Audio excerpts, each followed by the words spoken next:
और जिन लोगों ने चैनल को सपोर्ट किया है, जो लोग बात कर रहे हैं, उन सभी का फिर से धन्यवाद। इंग्लिश ग्रामर जो कि आप किसी भी क्लास में स्टडी कर रहे हो, चाहे आपका 6 से लेके 12 तक, किसी भी स्ट्रीम से हो आप, ग्रामर आपके लिए वेरी मोस्ट इम्पॉर्टेंट सब्जेक्ट रहता है।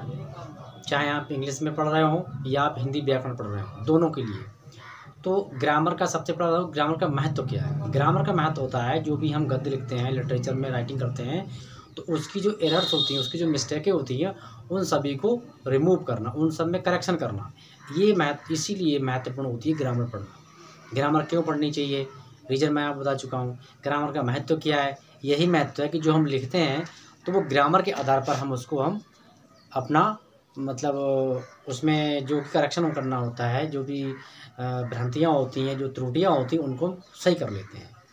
तो ग्रामर का भी कोर्स मैं एप्लीकेशन पर लॉन्च कर चुका हूँ। प्ले स्टोर पर एप्लीकेशन है हेमंत सिंह लेक्चर्स, उससे जो आप डाउनलोड कीजिएगा जाके, और फ्री कंटेंट के साथ में उसको स्टडी भी कर सकते हैं। ठीक है। नेक्स्ट, तो इसमें आज हम जो बात करने वाले हैं, वेरी मोस्ट इम्पॉर्टेंट टॉपिक है आपका पार्ट्स ऑफ स्पीच। पीछे लिखा हुआ भी है, वो समझाऊंगा, लेकिन थोड़ा सा समझ लेते हैं। पार्ट्स ऑफ स्पीच जो होता है वो ग्रामर का बहुत ही मोस्ट इम्पॉर्टेंट पार्ट होता है। ठीक है। पार्ट्स ऑफ स्पीच के आधार पर ही हम किसी भी सेंटेंस को राइटिंग करते हैं, कोई कंटेंट की राइटिंग करते हैं, तो वो हमारा तभी पूर्ण होगा जब उसमें पार्ट्स ऑफ स्पीच का होना आवश्यक है। ठीक है। तो आइए आप समझते हैं कि इसमें कौन कौन सा आएगा। तो इसमें आपके ग्रामर जो है वो, इसमें सबसे पहले नाउन आता है। नाउन को हम संज्ञा कहते हैं। नेक्स्ट आपका प्रोनाउन, इसको कहते हैं सर्वनाम। तो इसको आप दो तरीके से समझ सकते हो, यानी कि हिंदी व्याकरण के आधार पर भी और इंग्लिश ग्रामर में भी। तो दोनों चीज़ों को आपको बता रहे हैं, इंग्लिश ग्रामर में भी और व्याकरण भी हमारा हिंदी समझा दे रहे हैं आपको। तो अगला आपका आता है विशेषण। एडजेक्टिव को विशेषण कहते हैं। ठीक है, इसको विशेषण कहते हैं। अब आपका आता है वर्ब। देखिए, वर्ब के बगैर भी आपका सेंटेंस कंप्लीट नहीं होगा, ये क्रिया होती है। इसी के साथ में आपका एक एडवर्ब आता है, जिसको हम पढ़ते हैं, लिखते हैं क्रिया विशेषण। ठीक है। क्रिया विशेषण क्या होता है? क्रिया जो विशेषण होता है वो बताता है आपके क्रिया की विशेषताएं, और एडजेक्टिव क्या करता है? एडजेक्टिव बताता है सब्जेक्ट की विशेषताएं। जैसे कि Mohan is a gentle boy, Mohan बहुत ही सज्जन लड़का है, सज्जन लड़का है। तो ये यहाँ पर उसकी क्या हो गया?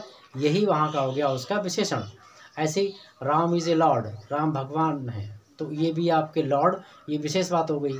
ठीक है। He is a black person, वह एक काला व्यक्ति है, तो ब्लैक वहाँ पर क्या हो गया? आपका हो गया जाके वो एडजेक्टिव। प्रीपोजिशन में क्या होता है? प्रीपोजिशन में ये स्थितियाँ बताता है कि आप किस स्थिति में हैं। फॉर एग्जाम्पल, जैसे हम लोग आई एम इन रूम, मैं कमरे में, I am sitting in the room, मैं कमरे में बैठा हुआ हूँ।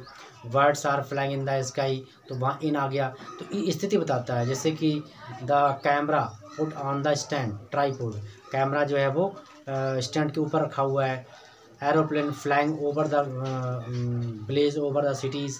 तो इस तरीके से प्रपोजिशन हम यूज करते हैं। ठीक है। अब बात करते हैं कंजक्शन।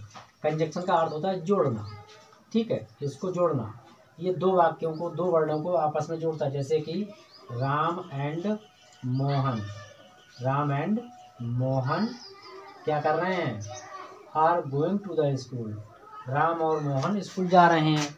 अब इसमें एंड कंजक्शन जोड़ा तो इससे राम एंड मोहन एक साथ आ गए, नहीं तो क्या होता? राम मोहन स्कूल जा रहा है, मोहन स्कूल जा रहा है, अब एक साथ आ गया। ठीक है। इसमें कंजक्शन में एंड होता है, दैट होता है। ठीक है। वाट होता है, बाट से भी कभी जोड़ देते हैं, दैट से जुड़ता है, बिसाइड से जुड़ता है। ठीक है। बट से जुड़ता है, एंड से कंजक्शन का काम करते हैं। अब बात करते हैं इंटरजेक्शन। इंटरजेक्शन के अंदर क्या होता है? इसमें हम चिन्हों का यूज़ करते हैं। चिन्हों का यूज़ कैसे करते हैं आप? जैसे कि फुल स्टॉप आ गया, क्वेश्चन मार्क आ गया, ठीक है, एक्सक्लेमेशन मार्क आ गया, जिसे हम संबोधन कहते हैं, तो इन सभी को यूज़ करते हैं। ठीक है। तो ये वीडियो था अभी आपका शॉर्ट में, इनकी डिटेल स्टडी आपको नेक्स्ट वीडियो में मिलेगी। ग्रामर की प्लेलिस्ट जरूर ओपन कीजिएगा, और उसमें वीडियो बहुत सारे अपलोडेड हैं, तो उन्हें भी आप बात कीजिए, क्योंकि विदाउट ग्रामर के इंग्लिश लिटरेचर जो है वो चला पाना बहुत ही मुश्किल काम है, उसके बगैर ये संभव नहीं हो पाएगा। तो मेरी रिक्वेस्ट है आप लोगों से, आपसे विनती भी, आपको सजेशन भी है कि आप ग्रामर को भी पढ़िएगा।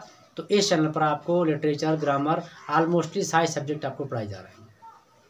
तो चैनल पर विजिट करने के लिए आप सभी का धन्यवाद। और अग्रिम जो हमारा फेस्टिवल आ रहा है 26 रिपब्लिक डे, उसके लिए आपको सभी को एडवांस में हैप्पी रिपब्लिक डे।